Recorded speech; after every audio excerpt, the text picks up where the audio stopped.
வணக்கம். நான் உங்கள் அன்பான சயின்டிபிக் வேதிக் அஸ்ட்ராலஜர் அஸ்ட்ரோரஞ்சி பேசுகிறேன். நல்லது நினைப்போம், நல்லதே நடக்கும். சயின்டிபிக் வேதிக் அஸ்ட்ராலஜி முறையில இந்த ஒளி தத்துவம் எப்படி நம்ம கர்மா, பூர்வ ஜென்ம கர்மா வந்து நம்மளோட வாழ்க்கையில சம்பவங்களாக, சாதகமான சம்பவங்களாகவும் சாதகமற்ற சம்பவங்களாகவும் எப்படி உருவெடுக்கிறதுங்கிறது துல்லியமாக நம்ம ஒரு வீடியோலையும் பார்த்துட்டு இருக்கோம். அந்த அடிப்படையில இந்த வீடியோல நம்ம என்ன பார்க்க போறோம்னா, கன்னி ராசிக்காரர்களுக்கு 2025-26 எத்தகைய ஒரு ஆண்டாக வரப்போகிறது, ஒரு பலாபலன்கள் நிறைந்த ஒரு ஆண்டாக கன்னிராசிக்காரர்களுக்கு இருக்க போகிறது. நம்ம கொஞ்சம் டீட்டெயிலாக பார்க்க போகிறோம். அதுக்கு முன்னாடி நம்மளோட சேனல் ஃபர்ஸ்ட் டைம் வரவங்க சப்ஸ்கிரைப் பட்டன் கிளிக் பண்ணுங்க. உங்களுக்கு பிடித்த வீடியோஸ் வந்து ஃப்ரெண்ட்ஸ் அண்ட் ரிலேட்டிவ்ஸ்க்கு ஷேர் பண்ணுங்க. இப்போ பார்த்தீங்கன்னா கன்னிராசிக்கு 2025-26 எப்படி இருக்கும் போதுன்னு பார்க்கும்போது அதுக்கு முன்னாடி முதல்ல எப்போ பயிற்சி ஆகுதுன்னு தெரிஞ்சுக்கலாம். இப்போ பார்த்தீங்கன்னா கன்னியில கேது இருக்கிறார், ராசிக்குள்ளேயே கேது இருக்கார், 7ஆம் இடத்துல ராகு இருக்கார், 6ஆம் இடத்தில் சனி இருக்கிறார், குரு வந்து 9ஆம் இடத்துல இருந்து ராசியை பார்த்துட்டு இருக்கார். இப்ப நம்ம பேச அதாவது 2025 மார்ச் வரைக்கும் இத்தகைய ஒரு கிரக நிலைகள் உண்டு. 25 மார்ச் எண்டு ஏப்ரல் மாதம்னா பாத்தீங்கன்னா 3 பயிற்சிகள் நடக்கிறது. குரு பயிற்சி, ராகு கேது பயிற்சி, சனி பயிற்சி. ஸோ அத்தகைய ஒரு நல்ல தாக்கத்தை கொடுக்கக்கூடிய பயிற்சிகள் வந்து கன்னிராசிக்கு எப்படி ஒரு பலாபலங்களை மாத்தி கொடுக்க போகுது, எப்படி உங்க வாழ்க்கையை மாறப்போகுது, எது மாதிரி விஷயங்கள் உங்களுக்கு அதிகமாக ட்ரெண்ட் மாறப்போகுதுன்னு பார்க்கும் பொழுது, சனி வந்து உங்களுக்கு 6ஆம் இடத்துல இருந்து கொஞ்சம் குளிர் காஞ்சிட்டு இருந்த கன்னிராசிக்காரர்கள், அதாவது பெரிய பிரச்சனைகள் இல்லாமல், வம்பு வழக்குகள் இல்லாமல், தொல்லைகள் இல்லாமல் இருந்தவர்களுக்கு 7ஆம் இடம் என்று சொல்லப்படுகிற கேந்திரம், ஒரு மெயினான ஏரியாக்கு, ஒரு முக்கியமான ஒரு கேந்திர பாவத்துக்கு போகிறார். யாரு? சனி பகவான். சோ 7ஆம் இடம் என்று சொல்லப்படுகிற பாவம் என்ன? பங்குதாரர்கள், நண்பர்கள், உங்களுடைய கிளையன்ட்ஸ், கொலீக்ஸ், அது மாணவர்களா இருந்தாலும் சரி, அவங்களோட சுத்தி இருக்கக்கூடிய சூழ்நிலை, நண்பர்கள், அவங்க குரூப்பு, அவங்க கிளாஸ்மேட்ஸ், அது எல்லாம் குறிக்கக்கூடியது 7ஆம் இடம். அதே சமயத்துல கல்யாணம் செய்தோம்னா ஆணுக்கு பெண்ணும், பெண்ணுக்கும் ஆணும், அதாவது மனைவிக்கு கணவன், கணவனுக்கு மனைவியும் 7ஆம் இடத்தை குறிக்குது. ஸோ இந்த முக்கியமான பாவம், வாழ்க்கையில நம்ம யாரை சந்திக்கிறோம், அன்றாட வாழ்க்கையில கவனிக்கக்கூடிய அந்த நபர் 7ஆம் இடத்துல சனி பகவான் போகிறார். பட் குருவோட வீட்டுக்குள்ளதான் போறார். 7ஆம் இடம் வந்து நம்ம தவறான வீடு இல்லை. சரி, 7ஆம் வீட்டுல இது வரைக்கும் ராகு இருந்து திருமண தடைகள், பிரச்சனைகள், வம்பு வழக்குகள்லாம் கொடுத்துட்டு இருந்தவர் 6ஆம் இடத்துக்கு வருகிறார். ஸோ அந்த அமைப்பு பாத்தீங்கன்னா 6ல ராகு, 12ல கேது அப்படிங்கிற ஒரு அமைப்பு எப்படி மாதிரி ஒரு விஷயத்தை கொடுக்கும்னா, சனி 6ல இருந்து 7க்கு போயிட்டார், ராகு 7ல இருந்து 6க்கு வந்திருக்கிறார். ரெண்டுமே பாவகரங்க தான். பட் இருந்தாலும் வித்தியாசங்கள் வரும். எப்படின்னா, உங்களுக்கு வந்து 7ஆம் இடத்துல ராகு இருக்கிறது ரொம்ப நல்ல விஷயம்.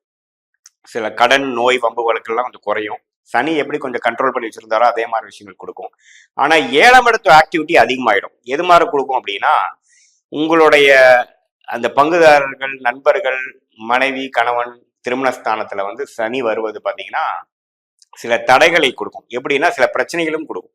கொஞ்சம் கவனமாக நீங்க வந்து சிலது கையாள வேண்டும். ஏன்னா கேது 12ஆம் இடத்துக்கு வந்துட்டார். குரு பாத்தீங்கன்னா 9ஆம் இடத்துல இருக்க குரு ராசியை பார்க்காம 10ஆம் இடத்துக்கு வந்து 2ஆம் இடத்துக்கு வராரு. ஸோ குடும்பத்தை அமைச்சு கொடுக்கக்கூடிய, கல்யாணத்தை அமைச்சு கொடுக்கக்கூடிய அமைப்பு இருக்கு. ஆனா அந்த சனி 7ஆம் இடத்துக்கு வர்றது பாத்தீங்கன்னா முதல் ஒரு வருஷத்துக்கு அவ்வளோ அந்யோன்யமும் அவ்வளோ நல்ல ஒரு கனெக்டும் கொடுக்காமல் சில கருத்து வேறுபாடுகள், சில பிரச்சனைகள் கொடுப்பாரு. ஸோ அது மாதிரி ஒரு அமைப்பு கண்டிப்பாக உண்டு.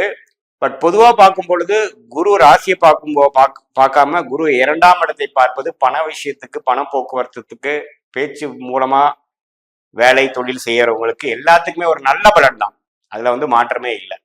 ஸோ அது பார்த்தீங்கன்னா 10ஆம் இடத்துல குரு வந்துட்டாரு, அது ஆச்சு இது ஆச்சுன்னு சில பேர் சொல்லுவாங்க. அதெல்லாம் பிரச்சனை இல்லைங்க. 10ஆம் இடத்துல குரு வந்து 2ஆம் இடத்தை பார்க்கிறார், 4ஆம் இடத்தை பார்க்கிறார், 6ஆம் இடத்தை பார்க்கிறார். ஸோ 4ஆம் இடத்தை பார்க்கும் பொழுது இடம் சம்மந்தப்பட்ட, வீடு சம்மந்தப்பட்ட, தாயார் சம்மந்தப்பட்டதுல நல்ல விஷயங்கள் பார்க்கலாம். ஏன்னா தன் வீட்டை தன்னே பார்க்கிறார் குரு.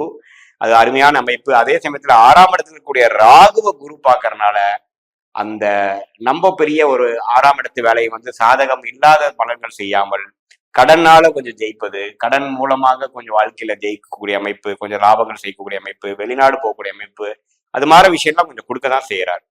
ஸோ இது எப்படின்னா, எப்படி பார்க்க போறோம்னா, இந்த கன்னிராசிக்காரர்களுக்கு வந்து சில விஷயங்கள் பாசிட்டிவா நடந்து இன்னொரு சில விஷயம் முயற்சிகள் எடுக்கும்பொழுது அதுல சில தொய்வுகளும், சில முயற்சிகளுக்கு வந்து கொஞ்சம் உடனே பலன் வராமல் கொஞ்சம் இழுக்கக்கூடிய அமைப்புகள் இருக்கு. கூட்டி கழிச்சு பார்க்கும் பொழுது ஒரு நல்ல ஒரு பலாபலங்கள் நிறைந்த ஒரு ஆண்டுகளாக தான் கன்னிராசிக்கு வருது. இதுவரை ஒரு வருடமாக ராசிக்குள்ளேயே கேது இருந்து ராசியை விட்டு கேது விலகிறது அருமையான விஷயம். எப்பவுமே ராகு கேதுகள் வந்து ராசிக்குள்ள இருந்து விலகிறது மனக்குழப்பங்கள் குறையும். நம்ம என்ன டைரக்ஷனை போடுங்கிற ஒரு தெளிவு கிடைக்கும்.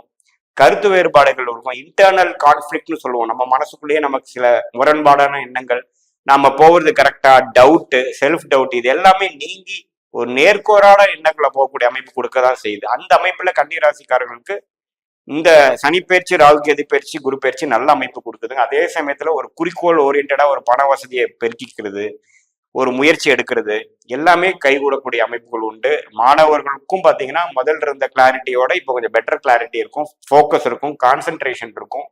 இல்லத்தரசிகளுக்கும் பார்த்தீங்கன்னா 7ஆம் இடத்துல இருக்கிற ராகு பார்த்தீங்கன்னா கணவரோட கனெக்ட் பண்ண முடியாம ஒரு கருத்து வேறுபாடோட ஈகோ இஷ்யூஸ்ல இருக்கிறதெல்லாம் கொஞ்சம் தணிஞ்சு, இன்லாஸு மாமனார் மாமியார்களால சில பிரச்சனைகள்லாம் கொஞ்சம் நினைஞ்சு கொஞ்சம் தனித்து பிரச்சனை இல்லாத வாழ்க்கை வாழக்கூடிய அளவுக்கு ஒரு நல்ல மாற்றம் தெரியும். ஒரு தனி கொடுத்தன போகிறது அல்லது சில பிரச்சனைகள் விலகுறது, தேவையில்லாதவங்க வந்து வாழ்க்கை விட்டு விலகி போயிட்டாங்க, பிரச்சனை இல்லைங்கிற மாதிரி அதே நடக்கக்கூடிய அமைப்புகள் கண்டிப்பாக கன்னிராசிக்காரர்களுக்கு உண்டு. ஸோ கூட்டி கழிச்சு பார்க்கும்பொழுது ஒரு அருமையான ஒரு காலகட்டமாக 2023-24 கம்பேர் பண்றப்போ 25-26 ஃபார் பெட்டரா வரக்கூடிய அமைப்பு கன்னிராசிக்காரர்களுக்கு கண்டிப்பாக உண்டு. இது பொதுவான பலன்களை தவிர உங்களுடைய ஜென்ம ஜாதகத்துல எப்படி தசாபுத்தியில போயிட்டு இருக்கு வச்சு நம்ம துல்லியமான பலன்கள் எடுக்கலாம். மீண்டும் மற்றொரு காணொலியில் சந்திப்போம். நன்றி, வணக்கம்.